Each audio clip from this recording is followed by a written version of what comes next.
Ready? Oh, and zoomed out. Why? Bruh.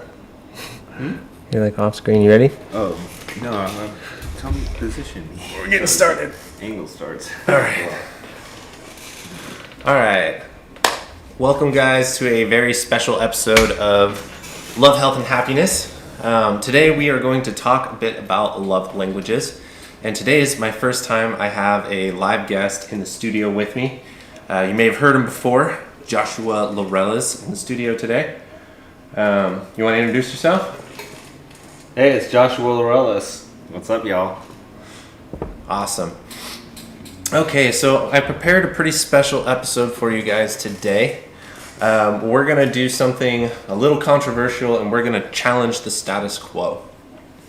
So currently, most people have heard of the 5 love languages, and there is a very trademark test that you can take on 5lovelanguages.com. Do you mind monitoring the Clubhouse chat while we're doing this? Oh, yeah. Which is 5lovelanguages.com, which I've got pulled up for you online. If you go under their quizzes, they have a very standardized love language test. Now, what this is going to tell you is percentage-wise, which languages you prefer when it comes to speaking love. So the 5 languages in this traditional method are words of affirmation, physical touch, receiving gifts, quality time, or acts of service. So all of these, they are equally important, but some of us prefer others. Me personally, I know that I'm not very much a receiving gifts person. I'm more of a quality time and acts of service person. What about you, Joshua? Out of these 5 love languages, for myself, the top one for me is physical touch. Yeah? Yeah, and it's really interesting to read this. It says, nonverbal body language and touch, but to me, I just missed, and I'm just now seeing the whole premise of body language versus touch. Like, not exclusive to touch, but also including body language. That's intriguing. Yeah, that is interesting. As somebody who doesn't really associate a whole lot of his love language or need with touch, it is kind of surprising to think that body language.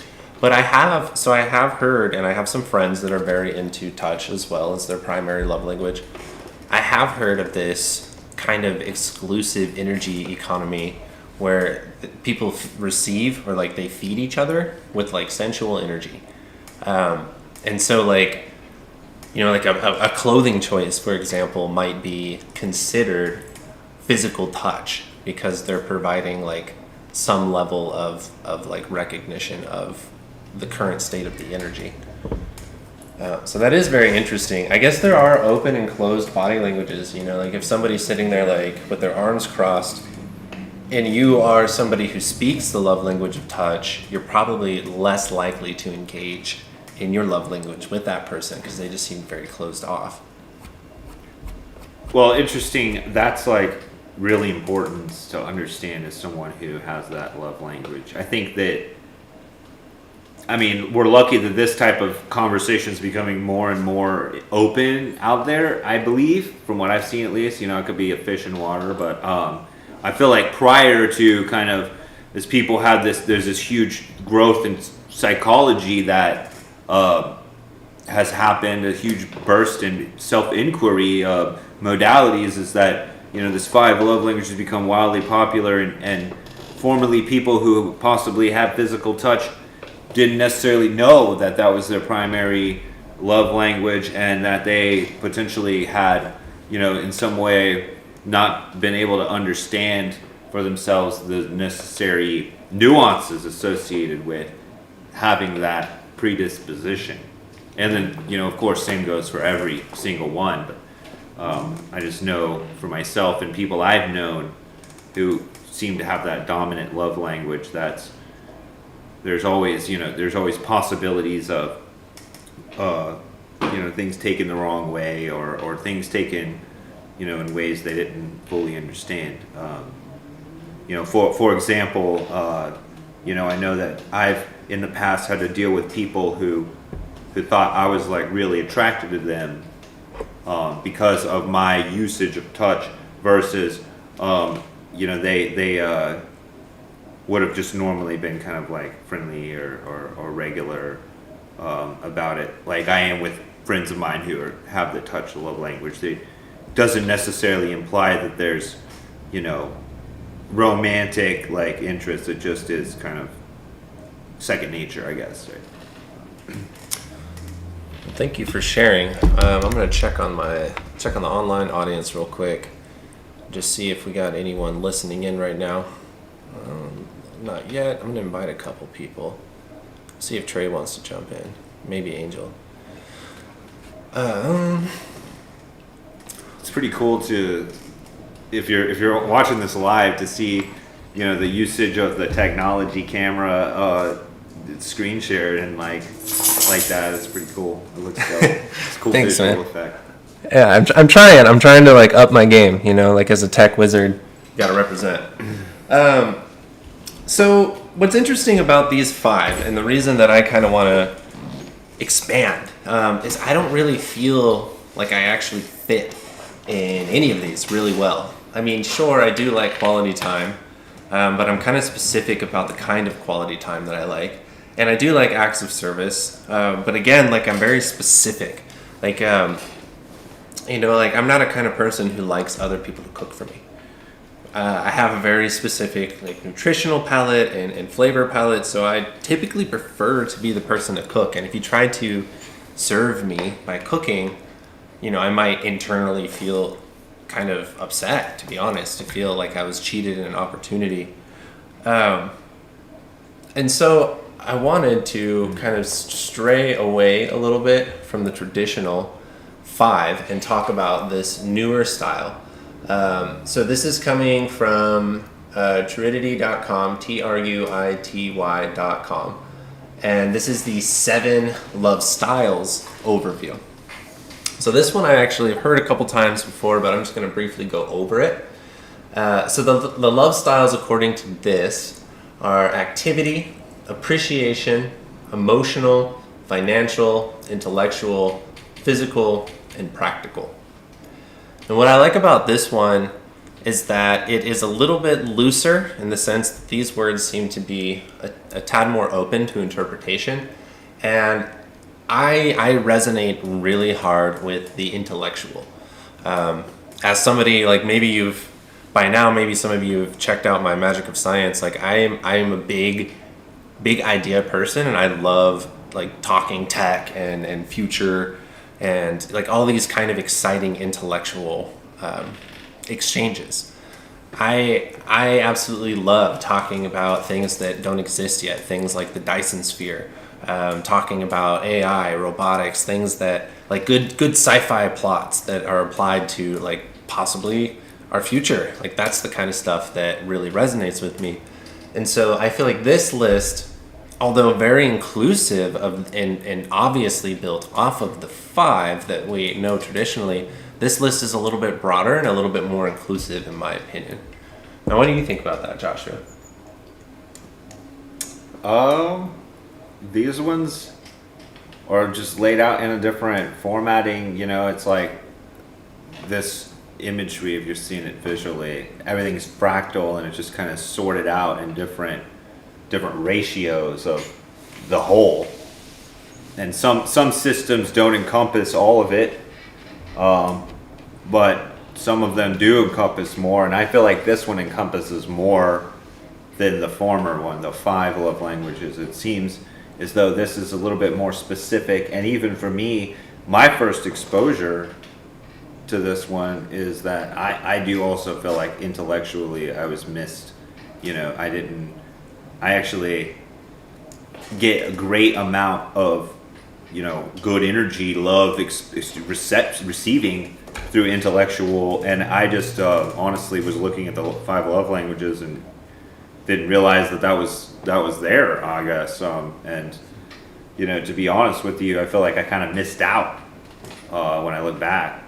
I mean, Well, in the past, I'm like, man, I wish I'd have known that. there's no time like the now, right? Yeah, right. One of my favorite lines from the movie Step Brothers, if you haven't seen it, it's pretty funny. Even if you hate Will Ferrell like I do, it's pretty funny. But one of my favorite moments in that movie is when they have the night vision goggles. And he's like, man, I wish I had these when we were kids. And the other guy's like, better yet, we got them when we're 40. And like, so with that in mind, if you kind of feel like Joshua and you're like, man, I wish I had this information, or I wish I had something more practical, if you go to the website I mentioned earlier, which is Truidity, about halfway down this 7 love languages article, they have a link that will actually give you a test. So you can basically if you've done the 5, it's kind of similar, but it'll just kind of chop it up, including these newer, a little bit different formatted categories. So under this, since we've been talking about it, I'm just going to go ahead and read the definition of intellectual love, because I think that out of all of the 7 and the way that this is formatted, that's kind of the most estranged from the original 5. So people with intellectual love styles like to connect through the mind. They feel loved when their partner values their intelligence, respects their opinions, and thoughtfully discusses important issues. I think that if you find that you resonate with an intellectual lover, that it might be really challenging for you right now, considering the current state of things like politics, taxation, and international affairs. There's so much mess to think about out there, and it feels like less and less people, at least from my opinion, are available to talk about this kinds of stuff.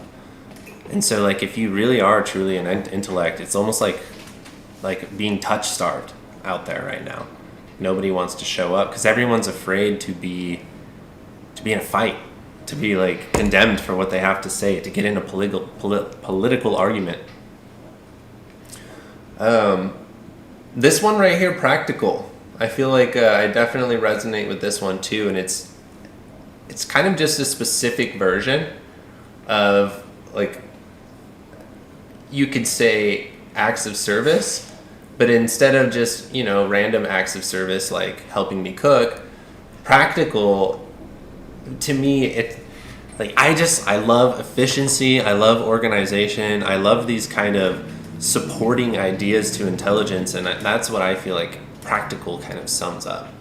It's so according to this website, people with a practical love style feel loved when their partners chip in everyday duties and responsibilities. They feel cared for when their loved ones do chores and offer help. So to me, this is probably the greatest thing that somebody can do for me, because it's not only freeing up time, which to me is I value my time a lot, and if you don't, then you might consider trying it. It helps me achieve a lot of things, and so I love my time. But if somebody's specifically being practical with their acts of service, now they're making it so that I don't have to, and they're providing some of the thought input. And so it's a twofer almost, they're saving me extra time. And I just that absolutely speaks to me and resonates with me as somebody who's got big dreams and is trying to accomplish a lot in this life. Oh, dude, hardcore. I mean, that seems so interesting in a time in my life where I'm discovering mentors, and I think that is one of the most pragmatic things there in those types of exchanges, is the practical nature of this love style. I think that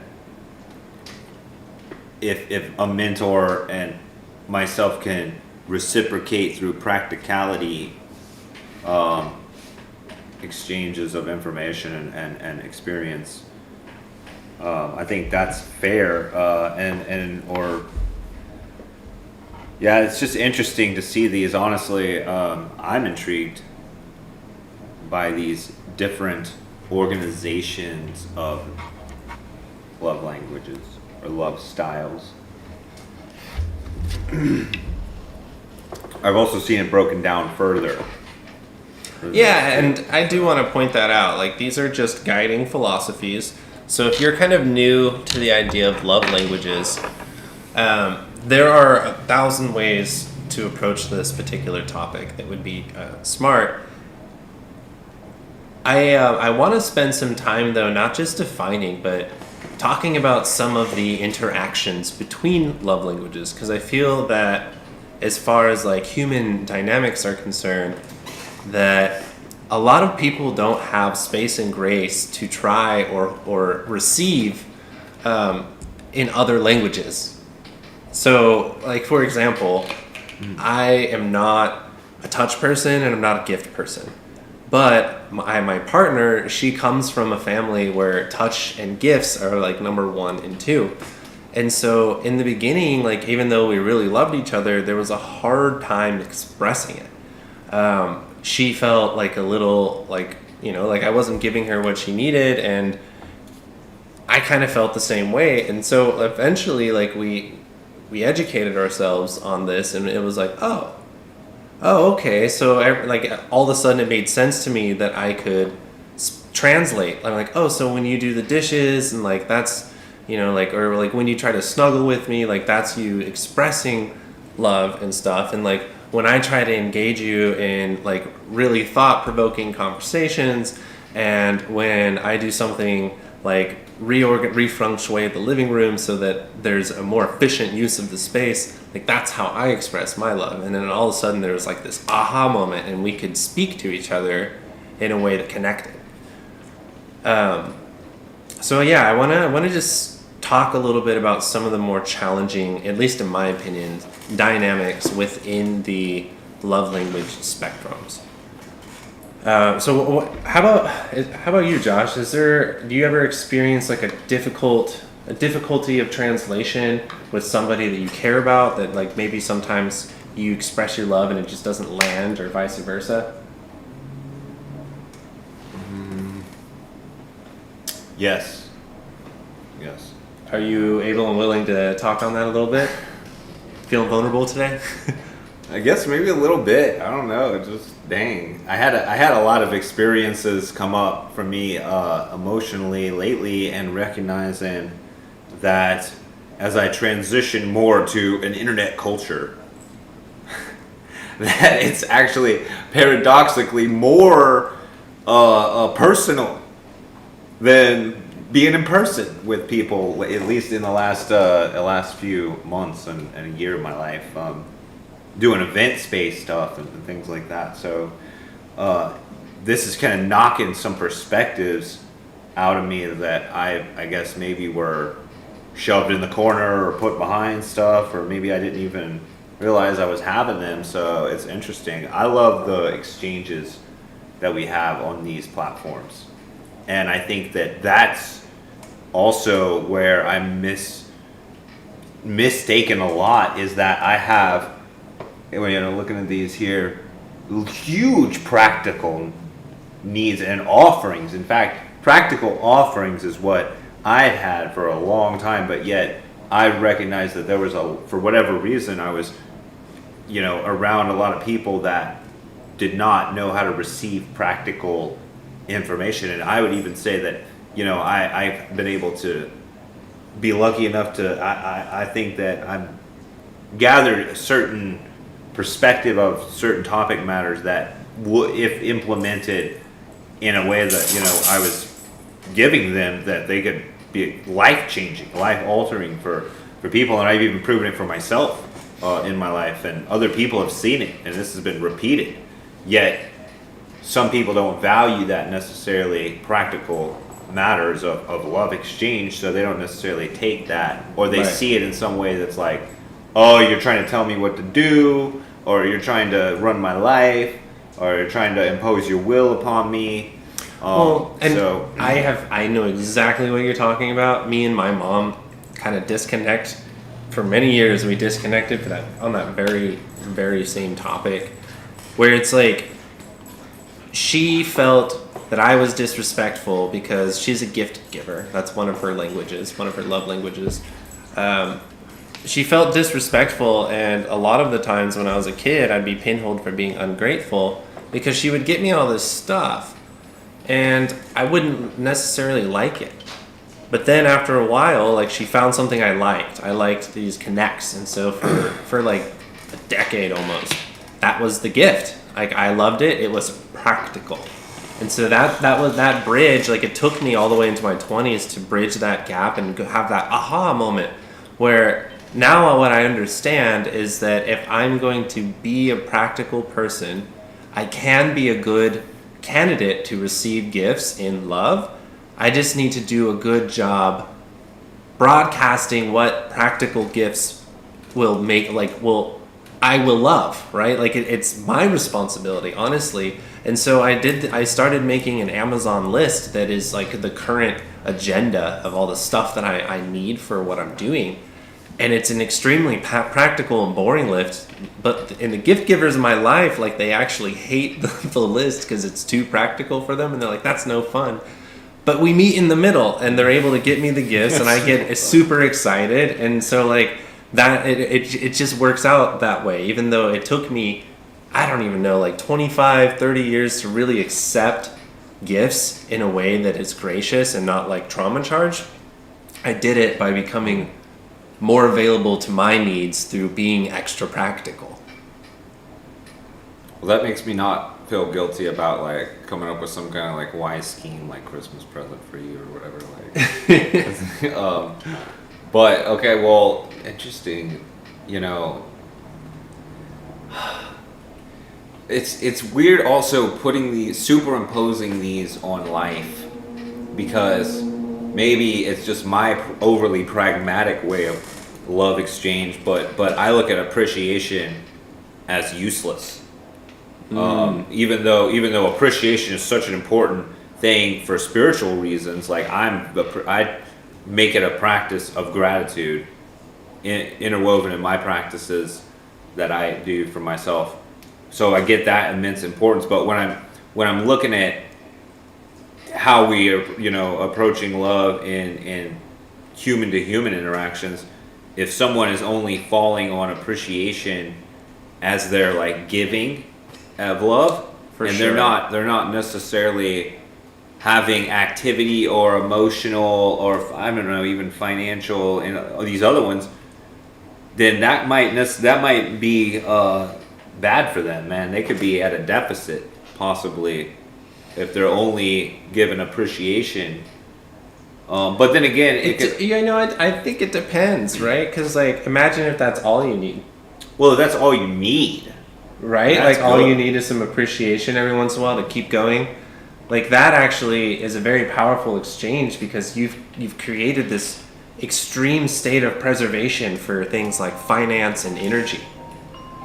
And so, like, now you're more available to repurpose this finance and energy in a way that's productive, that hopefully should create more appreciation, right? And so, like, that's actually not a terrible portal. But I get where you're coming from as someone who likes intellect.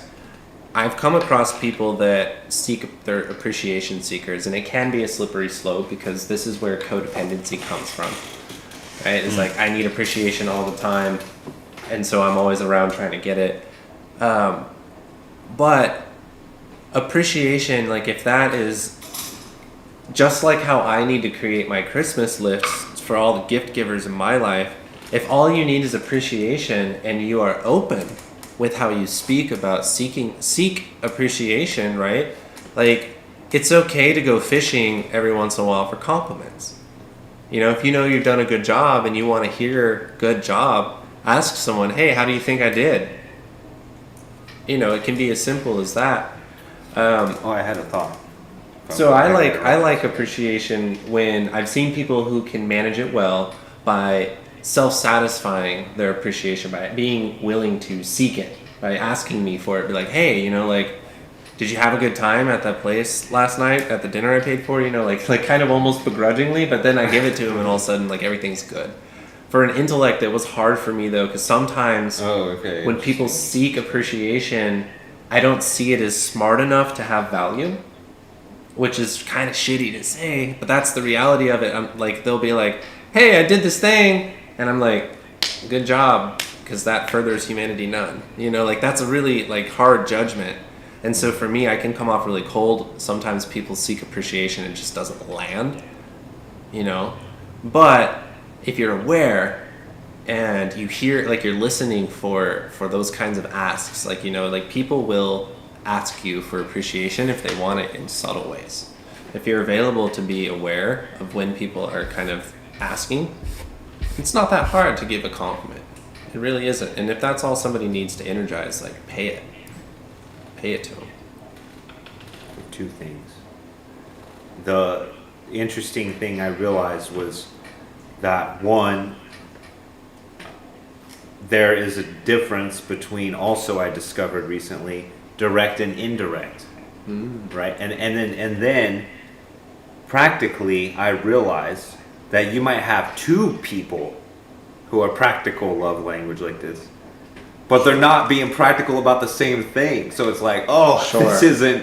this is practical to me. It's Right. like that we were talking about the other day about Like survival practical versus tech practical. well, or even like when we were like at the watering hole and and we were talking about like where two people can be offering each other value that neither of the people actually need or want. Right. But yet there's still this like higher outcome because of the patience, but also the willingness and the because of the display of true altruism. value and display, right, like that. And so in a way, I think that's worth noting that if two people have the practical love style and then they know that, and then maybe it's like, hey, how can we both practically benefit, Right. from those exchanges? So now you're getting and stuff. into the sticks. Because, like, if you think about it on that level, you're no longer overviewing the love languages. Like, you're actually trying to apply, like, measured value exchange. And that can be very difficult because, as he was alluding to, which thank you for bringing that conversation up because that was a good one. What Joshua was alluding to is that not everyone sees the same act with the same value. So, if really simple one, right? If somebody buys you a drink and you don't know them, that can have a lot of connotations and be received a lot of ways depending on who's buying and who's receiving. Right? An old buddy buys you a beer, old military buddy, probably going to be received well, but very low value. For you? Well, no, just like a beer, you know, like a beer with a buddy. As far as like value exchange, yeah, like one beer, it's like $5, you know. Oh, like, as far as money is concerned, yeah. Right. And the conversation and stuff, like that's not even what I'm talking about, just the drink situation. Now, if you're like a 40-year-old man and it's a 21-year-old female and you buy her a drink without asking permission, that could go a really different way. In fact, now your act of kindness can be received as a gesture of like insult, or you know, it can be received really wrong.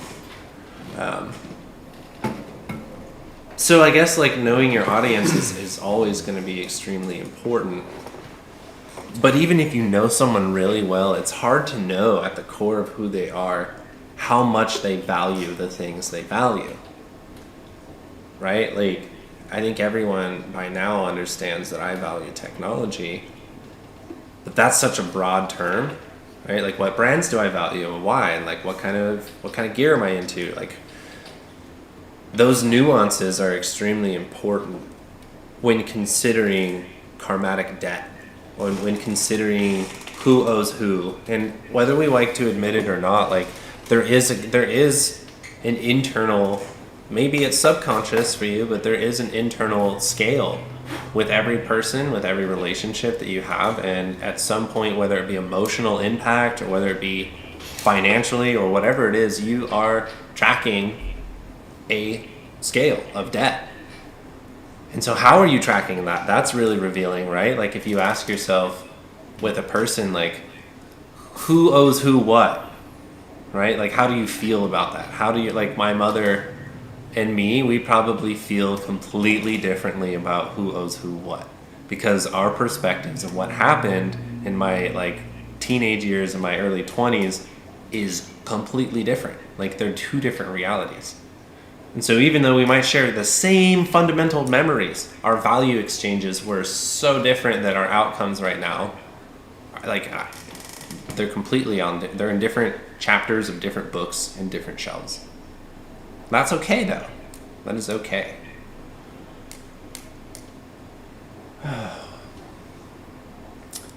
Yeah. Yeah, I was just gonna go ahead and say this is one of my love languages. Hell yeah. Dude, such a good series. For those of you that aren't online, he was bringing up Zelda Majora's Mask. Well, this is no Ocarina of Time. Oh, Ocarina of Time. Well, they're not going to be able But to hear you still. on Clubhouse or see you on. Well, I know, but there's other ones Yeah. on here. Such a good game, man. Classic childhood game. I almost feel bad for Zennials, but I'm sure, like, that's how it'll be. It'll be like when we discovered Terminator. Or Right. something, or like, Right. shoot, what else? Rainbow? I don't know. I think Men in Tights. financial. I want to talk about financial love for a second, because this one I think is Yeah. can be really tricky. That's Because important. it's so tied to worth, and some people it's like it's directly connected to self-worth even. I had an anxiety about people who combined financial love with like gift giving in a really extravagant way, because some of my trauma is around scarcity and finance and just some of the things I saw in my childhood. And so now when people give me big sums of finance, whether that be an item or whatever it is, it seems like a debt exchange, and now the scales are super tipped, and I'm going to have to come up with that amount of worth, whether it be intellectual property or whatever, to kind of even the playing field. And so, like, people who speak financial love almost exclusively, I can't even contend with them, because I just don't have that abundant resource to just like be giving like that. I think that for people who may not have the feasibility of just dishing out cash exchanges and blowing up the club and buying the bar rounds and stuff like that, maybe if there was a way that you could, slip in financial information about like things, like if it's like, for example, just really basic, I don't know, if you're looking at financial news a lot, you're doing really well, and that's a huge strong point in your life, and you probably play in a lot of things with money, then every time you get a tip for a way to flip cash flow, then that's going to be huge. I mean, if you could supply somebody with a hookup, a bit working, because average millionaire makes 7 streams of income, and have a lot more nowadays. People have like 30 to 50 streams of income plus that are in those brackets because of the way that income has changed, and any time that you can add a way of income for somebody who really has that, that could be a big way to. Because I actually was just thinking about that recently. I had a friend who was able to do that type of connection for somebody, and this person reciprocated just because they were a key component in that connection for that book to be published, and they gave them a percentage of royalty, and that book is actually an Amazon bestseller. And Nice. That person, just because they made that hookup, they got that financial kickback. So that's just an example. If you're not in the directly like dishing out cash like phase of life, Yeah. which we'll all get there. Yeah. We'll get there. For sure. I would imagine that in part, it may not be measurable, but in part, this 1% exclusive, like if you know somebody, then you're in the circle, and if you don't, you're out of the circle situation might actually have something to do with the availability to be a financial lover. In the sense that, like, Like people like Katy Perry, for example. When Russell Brett asked her out, he asked her out by saying, "Hey, you want to go check out Hawaii together?" That's just like a level of situation that not everyone is privy to, and I think that possibly that's why they keep it so sacred, and there's not a lot of trickle down in our economy. That's interesting because as I've been facing in my past days times of poverty and being in places personally where I was impoverished, but yet I was around financially well-off people. I so grossly saw that barrier of entry, especially when it comes to things like romance and relationships, friendships. People at that point in my life when I was really impoverished, I was around people who had the means to do all kinds of things like that with lots of cash flow at hand. But at the time, I was basically estranged and alienated because I didn't have the ability to show up in those environments without having that gross exposure of my folly financially in the past. So, I'm glad that that's not the case anymore. Right. But, it was at times really, really crushing for my ego. I think, obviously we're talking about a very small group of people. Most people have a score in all categories. Just throwing that out there. And so, you're very, very seldomly you're going to run across that Scrooge type, that guy who's 80% interested in just money love. But that might represent 1%. Anyway, so I think we see situations often where financial love can actually be exchanged for other kinds of love in unhealthy ways too.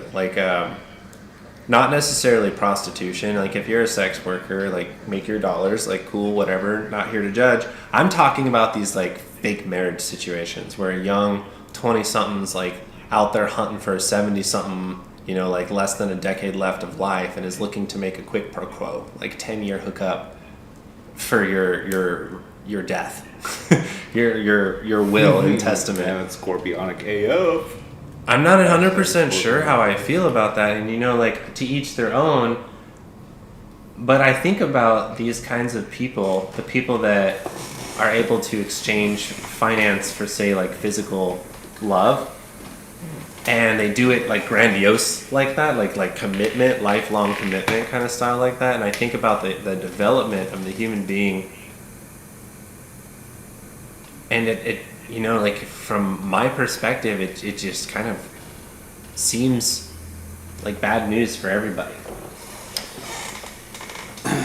People do all kinds of messed up shit in this world. I think it's just a matter of what we let ourselves expose, ourselves to, or what we put in our field. That's interesting. I don't know. I don't really have a lot to say about that, honestly. As someone who has the touch as the primary love language, the idea of sleeping with an old lady or something for years, that would be to me it's the other way around, table. Right? But you would have to have the financial love language and offer up that would be your primary need if you would be willing to sleep with the old lady. So there are people out there who are starved of money, right? But they have that love language of I love money and I love what money can do for me. And so they exchange it for other things. And I feel maybe just physical exchange is probably the unhealthiest option. Just because of the crazy kind of stories you hear in the tabloids about some I feel so ignorant talking about these things, dude. It's really opening up a sector of my imagination and mindset that's new territory, uncharted territory. Yeah. Yeah, man. There's so many. I'm surprised that spiritual is really not on there, because even we're not necessarily so accustomed to it in modern pop culture, but that's huge in some cultures and in certain Totally. religions. Yeah. Couples don't even have sex unless it's the one time they're conceiving children, right? Right. And Right. their stuff is so devoted to other purposes. Well, and a lot of people will only marry people that are in their religion or that have the same spirituality as them. So I think that's a very solid point. Like, that should be its own language of love. That's a tough one for me. I don't want to say something controversial other than, do it. you know, Be controversial. if your love language is religion and you're out there selecting people based on your beliefs, I have to disagree. I don't feel like that is, you know, like, somebody can be a good person without Jesus in their life. They really can. And it's up to you as the religious person to interpret the reality how you want, but if you're out there canceling good people in the name of God, that's not what God would want, right? Like, using your own, like, using the book as a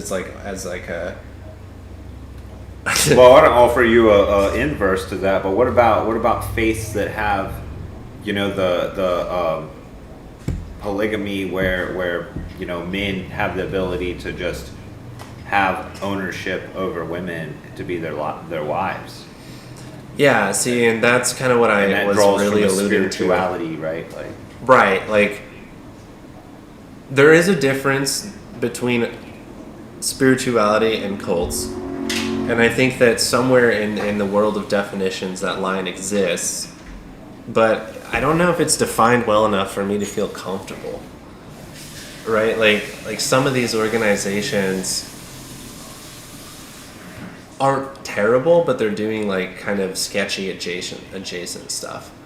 Like, religious polygamy, okay, if you want to have 7 wives, 7 husbands, again, don't care, but religious backed polygamy, in the idea that because you're a man who makes X amount of money, you're entitled to X amount of wives, like, that sounds like capitalistic sexual selection, or like government-based sexual selection, and that terrifies me, because I wouldn't exist if poverty couldn't happen. I mean, argumentatively, like, maybe my soul gets recycled somewhere else or whatever, but, like,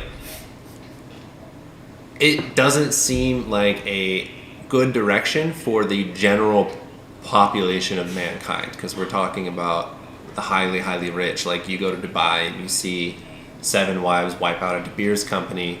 That's a religious, like, economic status, which is that shouldn't exist. Like, we separate church and state here in America with we try to, or we pretend to, with good intention, because we don't want that kind of stuff to happen.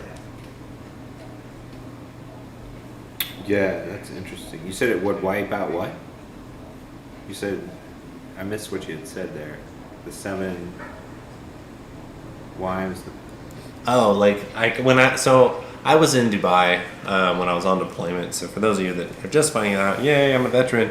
When I was in the Navy, I was over in Dubai, and you would see the elitist wives, not the husbands. The husbands were probably off doing business or whatever, but you'd see these, like, groups of, like, sister wives. Oh, gotcha. You know what I mean? Like, they'd roll in, like, sometimes, like, 10, 15 deep, and they would go into, like, a diamond store and just clear that thing out. Oh, okay, I see. Interesting. And Yeah. so they're in this, like, it's entitled position, trickle down right now. Right, They're but talking about. the sad truth, though, is, like, as soon as the husband's not on business, then, you know, like, they're no longer sister wives. They become Monday, Tuesday, Wednesday, Thursday, and they do whatever they're told. And so, like, I guess, like, some people would be willing for that life exchange. Like, in all honesty, I probably would be one of them, to be, like, a once a quarter, like, billionaire, multi-billionaire woman's plaything in exchange for a life of financial freedom. But then there's, like, there's all in that region, there's always the threat of persecution for, like these people, although they are kind of protected by financial status, at any moment, if they reveal too much of their skin, they could have, like, a religious assault happen. There's a religious police in that part of the world. And so Well, in a lot of parts of the world. Yeah. There is. including way in off topic. America. But anyways, but again, love languages that we're talking about are like, how recapping on that conversation and why that's relevant to the love languages conversation is because you got to just understand that if you're looking at this from America and a Western world, like we have, quote unquote inalienable rights that afford us the ability to have these love languages, if you will. But in other places, Right. people have a lot more at stake to choose from because, say for example, you're born in this setting where you're an attractive woman with great genetics and you just select it. You don't necessarily get a chance to express these love languages, and if you do, like, how do you go about what the importance of it is? Because I mean, in some cases, like we're talking about, a woman could be killed or persecuted highly due to her choice to whether or not she's gonna do these love languages or not. This one's here. Whether it's So I think what you're talking about is this idea cooking up in my head. I want to dub the fear languages, maybe. I mean, I don't really like kind of the necessarily opposition to love. call it like that, but I want to just pose out there the perspective that love languages, may or may not be prevented by powers that be, including yourself. I mean, it's up to you whether or not you're going to have the courage to express your dominant love language versus if it's convenient for your environment. I do want to go back to what I just threw out there because it's developing in my head, and I think it's important because it's real, which is the duality of love language, like oppression language, right? If we were to use these same Totally categories, there would be like I think there's like that's the law of seduction, basically. Right. Is what you're talking about. well, and I think though if you understand the love languages, you won't just understand how much somebody's trying to show appreciation for you, but if you understand the priority of the languages that somebody speaks and how fluent they are in each. Like for example, if you're living with somebody who is extremely physical with their love language, and all of a sudden they stop being all over you and they start touch starving you. Well, what they're basically doing is like they're speaking like the opposite, like a fear language. They're trying to remove something that they have an extremely high value from your life as a way to kind of like starve you into changing, like either behavior or coming to a conversation that maybe you're avoiding or whatever it is.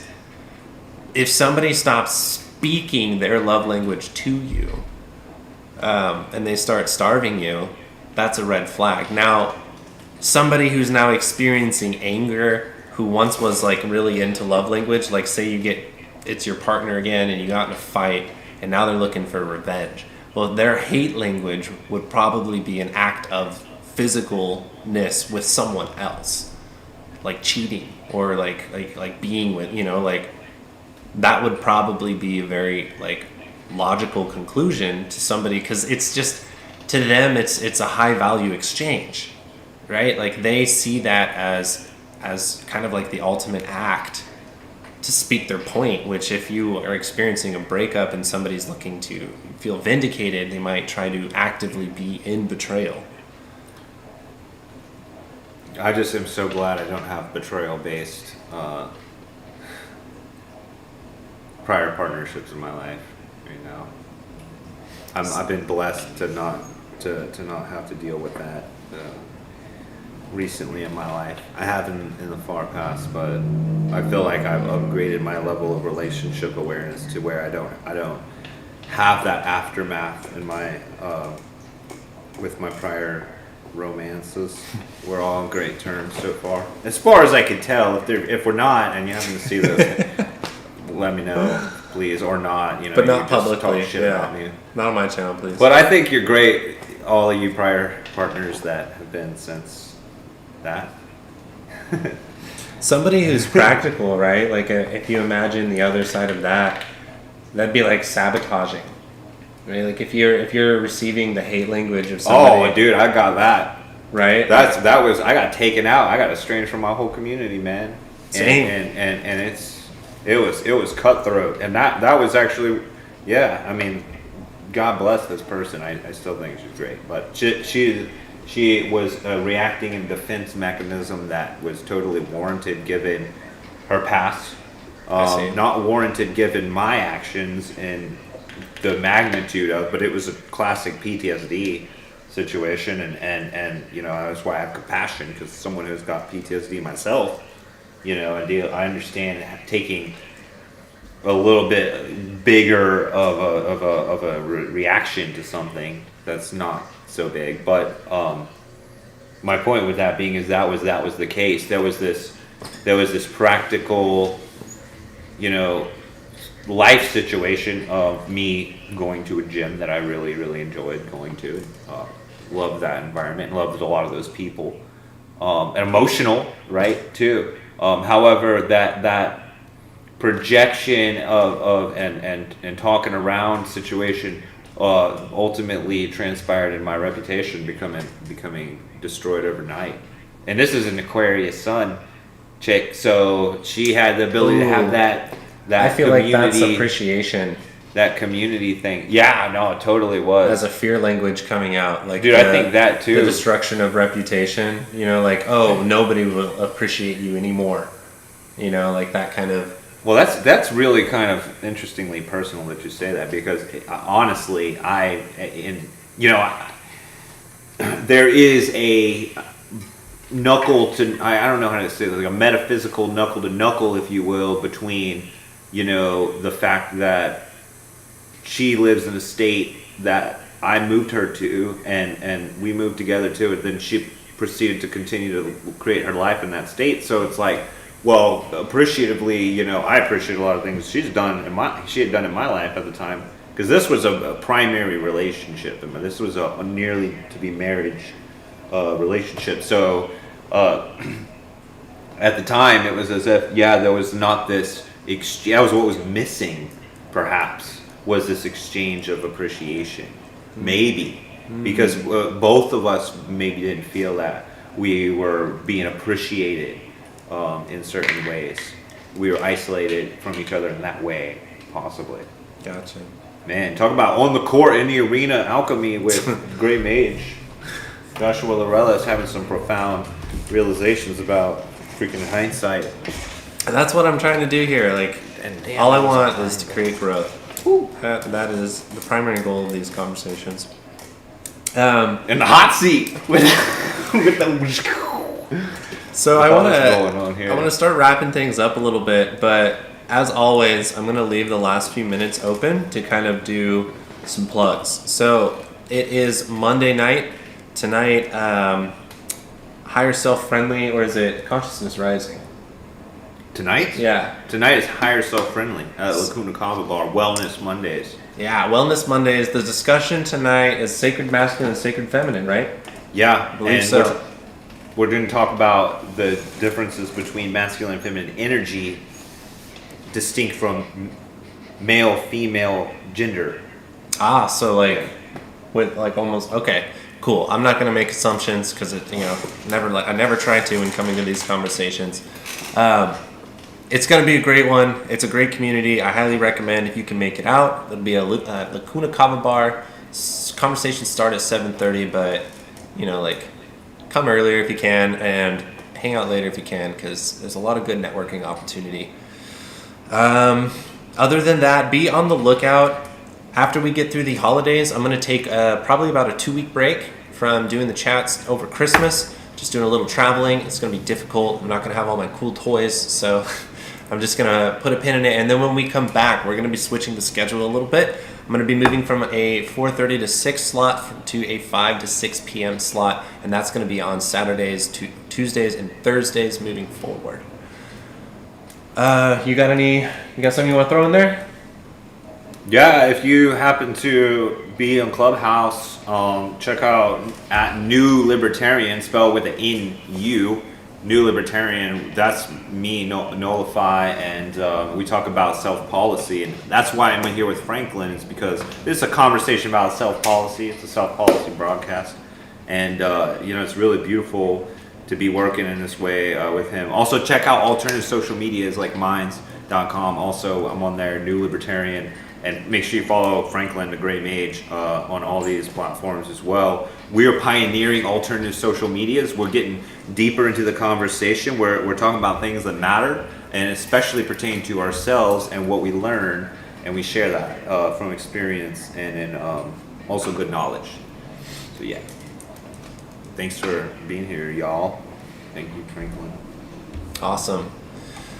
Well, with that, I'm going to go ahead and close. Thanks again, everybody, especially those of you online. As you may have found by now, I don't get a lot of people in the conversations. If you like the information, though, I would love to hear your voice. I'm looking for people to please join me on Clubhouse. So hopefully I'll see you guys and be able to talk to you guys soon. This is Frank the Great Mage.